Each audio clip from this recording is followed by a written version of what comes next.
Hola, soy Alma Villamizar, misionera intercultural de la Iglesia Renuevo Ministerio Cristiano Jesús es Vida. En esta oportunidad quiero hablarte sobre un tema que pareciera controversial, pero que se explica por sí solo a través de la palabra de Dios. Y para todo cristiano, la Biblia es la fuente de toda autoridad. Por eso te invito a leerla, a escudriñarla, a buscarla, a ponerla por obra y a obedecerla. Bueno, dicho esto, la pregunta del tema de este mensaje es, ¿estás seguro de tu eternidad con Cristo? ¿Estás seguro de tu salvación, de tu vida eterna? Bueno, este mensaje es para cristianos y no cristianos. Mira lo que dice Hechos 2:21. Y todo aquel que invocare el nombre del Señor será salvo. Si confiesas con tu boca que Jesús es el Señor, será salvo. Lo dice Romanos 10:9. Así que si no has experimentado el maravilloso encuentro con Dios, con ese amigo, con ese Padre Celestial, yo te pido que puedas hablarle desde tu corazón y decirle, Padre, perdona todos mis pecados, me arrepiento y quiero que me des ese maravilloso regalo de salvación y de vida eterna. Y gracias, Señor, por tu muerte en la cruz del Calvario, gracias por tu resurrección, porque venciste la muerte y porque me prometes que estaré en tu presencia eternamente. Dicho esto, pues, es sencillo, ¿no? Si realmente tú confesaste con tus labios que Jesús es el Señor y Dios todo lo sabe, todo lo ve, porque es omnisciente, pues Él promete darnos vida eterna. Y yo le creo a la palabra de Dios. Dice así, ¿quién nos salvó y llamó con llamamiento santo, no conforme a nuestras obras, sino según el propósito suyo y la gracia que nos fue dada en Cristo Jesús antes de los tiempos de los siglos? Segunda de Timoteo 1:9. ¿Qué quiere decir esto? Que Dios nos salvó y nos llamó para santidad, para un llamamiento santo. No por nuestras obras, como dice, no conforme a nuestras obras, sino para un propósito suyo, para el propósito de Dios. Y por gracia, la gracia inmerecida que nos fue dada por Cristo Jesús, en y antes de los tiempos de los siglos. Es decir, te está hablando de una predestinación y ya hablaremos un poco más adelante sobre esto. Y en Efesios 2:8 y 9 lo explica claramente. Porque por la gracia de Dios, regalo inmerecido, somos salvos. Y esto no depende de nosotros, pues es un don, un regalo de Dios. Es por fe y no por obra para que nadie se lleve la gloria. Entonces, fíjate, además de que estamos predestinados para salvación y que Dios en su palabra sabemos que es fiel y verdadero, Dios no miente. Además de eso, el Espíritu Santo nos sella. En Efesios 1:13 dice, en el Señor, también nosotros, habiendo oído la palabra de verdad, el Evangelio de nuestra salvación, y habiendo creído en Él, fuimos sellados en el Espíritu Santo de la promesa. ¿Qué significa eso de ser sellado por el Espíritu Santo? Bueno, así como nosotros cuando queremos que algo sea nuestro, le ponemos nuestro sello o le ponemos nuestra firma, así también desde el punto de vista del plano espiritual, Dios nos sella. El Espíritu Santo nos sella, es decir, ahora somos de Él, viene a morar en nosotros, nos enseña, nos guía, pero además nos sella espiritualmente, somos de Él, somos de Dios. Y luego en Juan 10, capítulo 10, versículo 27 al 29, nos explica un poquito mejor, ¿verdad?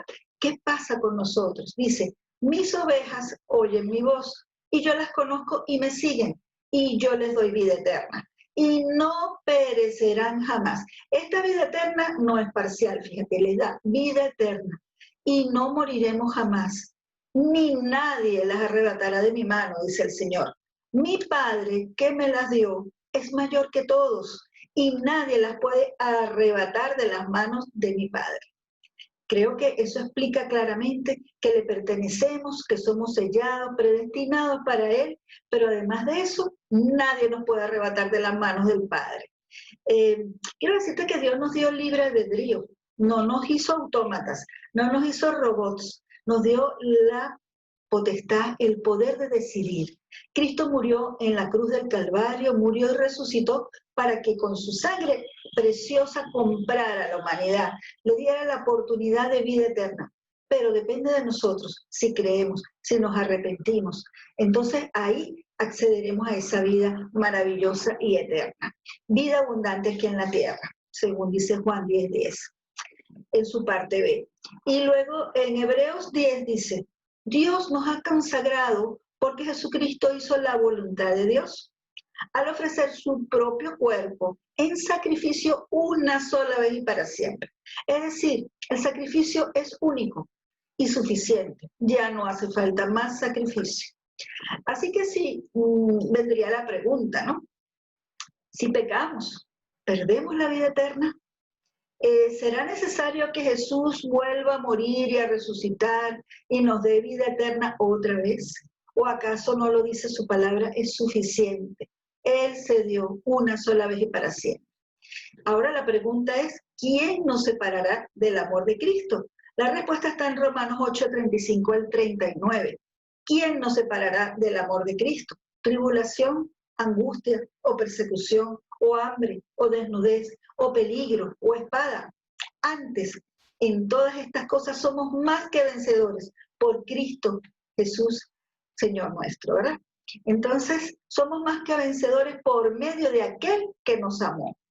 Y en el verso 38 dice, por lo cual estoy seguro que ni la muerte, ni la vida, ni ángeles, ni principados, ni potestades, ni lo presente, ni lo porvenir, ni lo alto, ni lo profundo, ni ninguna cosa creada nos podrá separar del amor de Dios que es en Cristo Señor nuestro.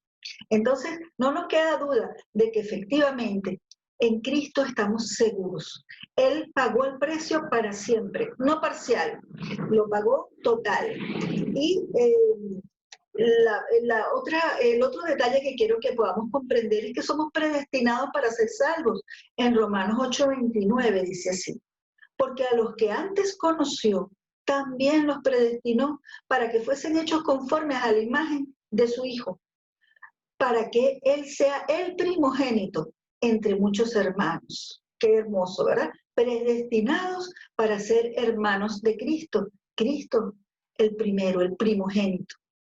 Y a los que predestinó, es decir, a nosotros, a ellos también llamó, es decir, que nos llamó, y a los que llamó, a estos también justificó, y a los que justificó, a estos también glorificó.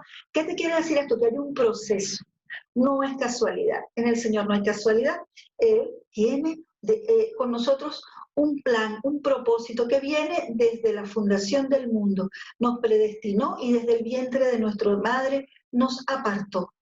Y dice en el versículo 31, Romanos 8, ¿qué pues diremos a esto? Si Dios es por nosotros, ¿quién contra nosotros? Esto nos da la certeza.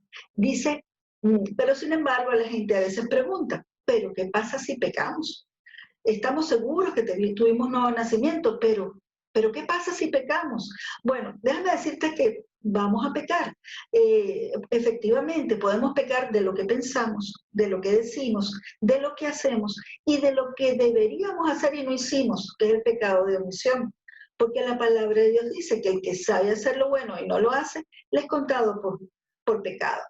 Bueno, dicho esto, en Tito 2:11 y 12 dice, porque la gracia de Dios se ha manifestado para salvación a todos los hombres, enseñándonos que, renunciando a la impiedad, al pecado y a los deseos mundanos, vivamos en este siglo sobria, justa y piadosamente.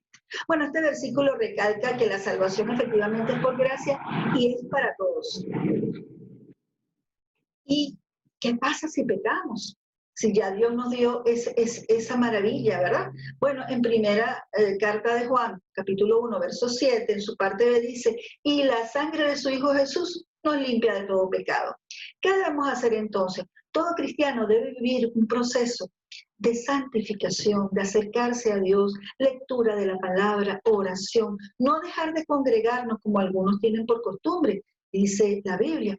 Y además de eso, esa comunión de amor, ese acercamiento con nuestro Señor. Pero también en primera de Juan 1:9 dice, si confesamos nuestros pecados, Él Él es fiel y justo de perdonar todos nuestros pecados y limpiarnos de toda maldad. Aquí cabría la pregunta, entonces si Cristo murió por nosotros y por toda la humanidad para librarnos del pecado a través de su sangre preciosa, ¿por cuántos pecados murió? ¿Murió solamente por nuestros pecados pasados o murió también por nuestros pecados presentes? O tal vez murió por nuestros pecados futuros. Pues déjame decirte que Dios hizo la obra completa. Él se dio uno y una única vez por todos. Y de una manera perfecta nos ofrece vida total, vida eterna total. Y eso lo vemos en Juan 3:16.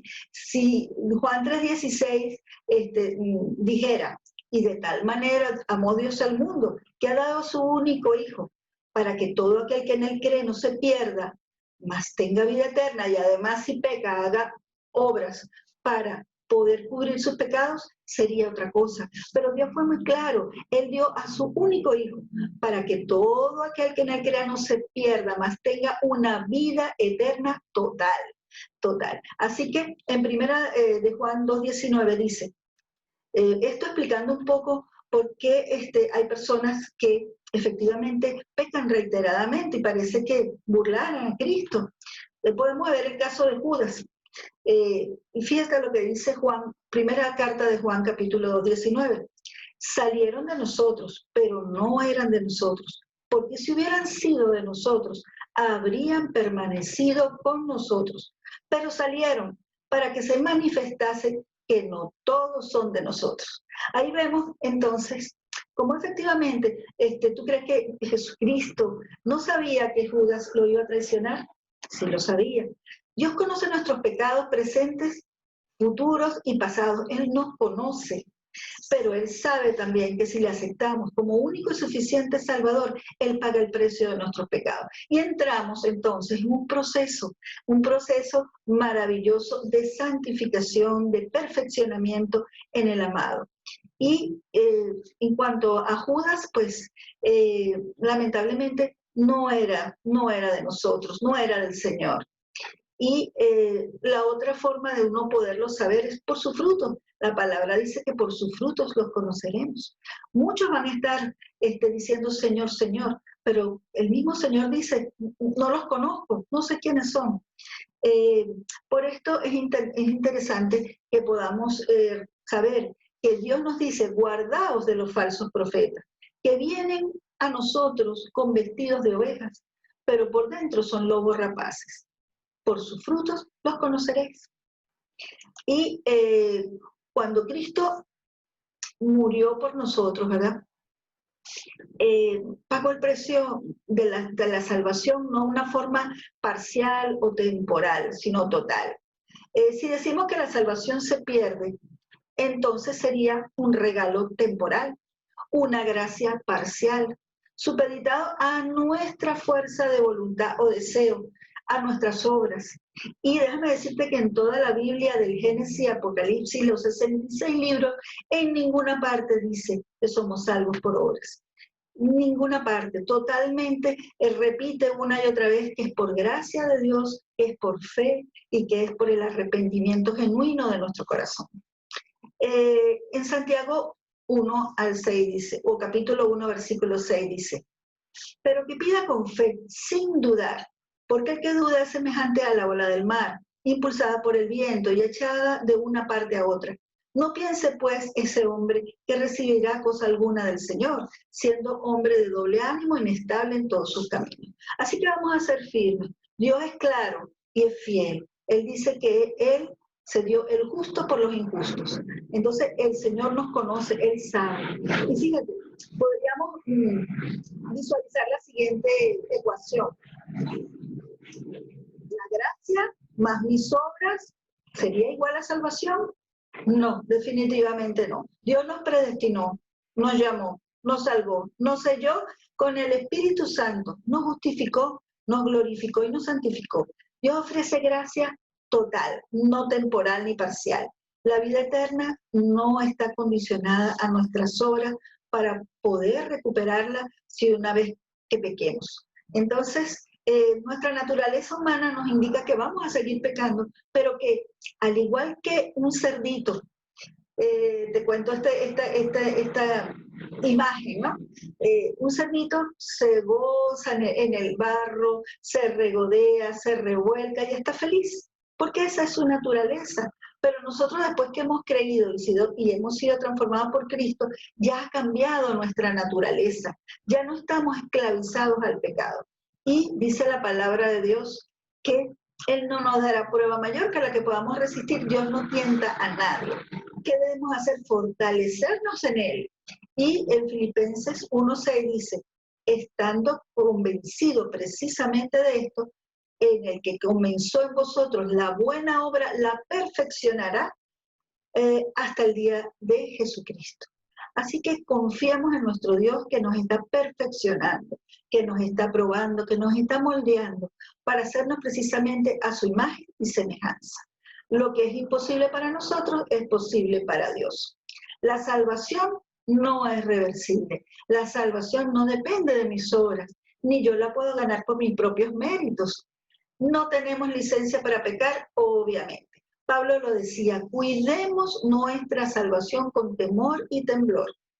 Y yo la cuido, claro que sí, porque sé que Dios nos predestinó para obras. Ciertamente no somos salvos por obras, pero sí debemos hacer buenas obras, porque Dios promete un galardón. Pero además lo hacemos por amor, primeramente por amor al amado, por amor a su sacrificio, ¿verdad? Por amor es que nosotros queremos obedecerle. Y dice, Dios al que ama disciplina, Proverbios 3:12. Las consecuencias de nuestros pecados no las podemos quitar. Vemos el caso de David. David, un hombre conforme al corazón de Dios, sin embargo pecó en adulterio y en asesinato. Mas, sin embargo, ¿cómo puede ser conforme al corazón de Dios? Bueno, porque él supo reconocer sus errores y arrepentirse. Pero Dios no quitó las consecuencias. Las consecuencias fueron terribles. Murió su hijo primogénito con Betsabé. David y Betsabé sufrieron ese terrible dolor. Pero también probaron la misericordia de Dios. ¿Por qué? Porque tuvo 4 hijos adicionales, o sea, 3 hijos más con Betsabé.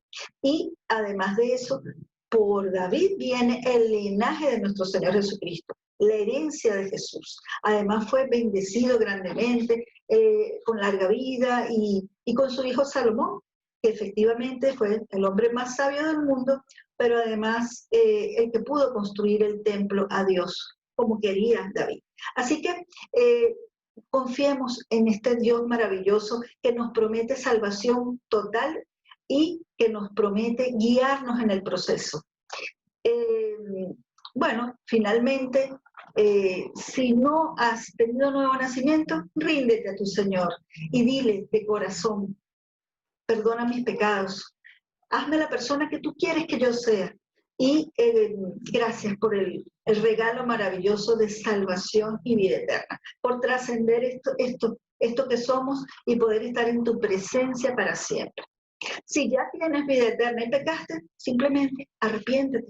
Como decía el Señor, arrepintámonos y no pequemos más. Busquemos la manera siempre de estar en santidad y en comunión con Él, porque eso sí, el pecado interrumpe nuestra comunión con Dios y también nuestro proceso espiritual de crecimiento. Y descansa en el Señor, ten la libertad en Cristo de que ya no somos esclavos del pecado. De esta manera, pues te animo a confiar, a creer y a esforzarte para que esta victoria maravillosa, pues la puedas llevar a otros. Comunica el mensaje de salvación y cumplamos con la gran comisión.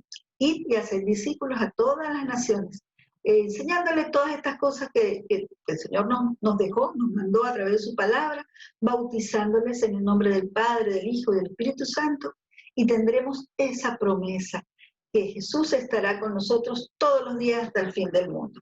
Voy a orar porque para que este mensaje pueda llegar a ti y pueda ser un mensaje revelador de paz y de gozo. Padre, te ruego en el nombre de Jesús por todos los que escuchan este mensaje, para que crean, para que tengan acceso a tu misericordia y puedan obtener la vida eterna, la vida que trasciende este mundo, la vida para el cual tú nos creaste y nos predestinaste. Oh Dios Todopoderoso, trae hambre y sed de ti, para conocer de tu palabra, para estar en tu presencia, para buscarte. Conviértenos en adoradores en espíritu y en verdad. Y además de eso te pido, Señor, que puedas llevar este mensaje al corazón y a la mente de todos los que lo escuchen, para que sepan que tú eres un Dios de promesas y cumples tus promesas, tú eres un Dios fiel. Lo que tú diste, Señor, nadie nos puede quitar, nadie nos puede arrebatar del amor tan grande en Cristo Jesús, Señor nuestro. Que Dios te bendiga grandemente.